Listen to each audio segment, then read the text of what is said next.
Hey guys, it's Nikki Jabor here for Troy Built Canada, and I want to talk about shoots. Shoots like these pea shoots. This is a great time to grow pea shoots. In fact, I grow shoots like pea shoots, sunflower shoots, broccoli shoots, and lots of other shoots indoors year round because it's quick, it's easy, and they're both delicious and nutritious. So these are some baby pea shoots that are about 8 or 9 days old now, but I also have some other pea shoots here in front of me. So these are speckled peas, and these are green peas.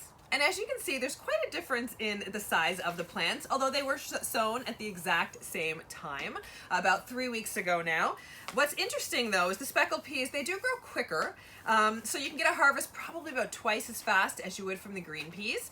But you can see the difference in color and size of the plants. So the way to harvest these guys, it's so simple. Shoots are just harvested just above the soil level by scissor harvesting them. It's very easy. So when I'm ready to harvest my pea shoots, I just clip them off like that, and then you have a lovely little bunch of pea shoots for your pastas, your sandwiches, your salads, your stir fries, your scrambled eggs, however you like to eat your pea shoots, or even just straight from the tray. They're so good. And now if you have to harvest shoots and store them before you can get a chance to eat them, just store them in a plastic baggie in the fridge and they'll be fine for a couple days. Although personally, one of the reasons I like to grow my own shoots is that I always have a steady supply, not too much, but just enough to supply us with our shoots during the week. And that way I don't have to store them in the fridge. I can harvest them as soon as I'm ready to use them. So that's one of the benefits of growing your own.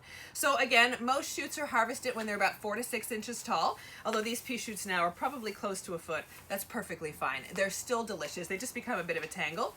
Whereas these ones now are, as you can see, really nice and compact. And I'll harvest a couple of these so you can kind of get a sense of the plants too. So these are the green pea shoots. Look at all the branching and all the leaves on that. So good. And again, so easy to grow. Most of these go from seed to harvest, sometimes in a week for things like sunflower shoots. Or if you're looking at pea shoots, we're talking about 2 to 3 weeks. So fast to grow, really nutritious, and something everybody should be doing this time of the year.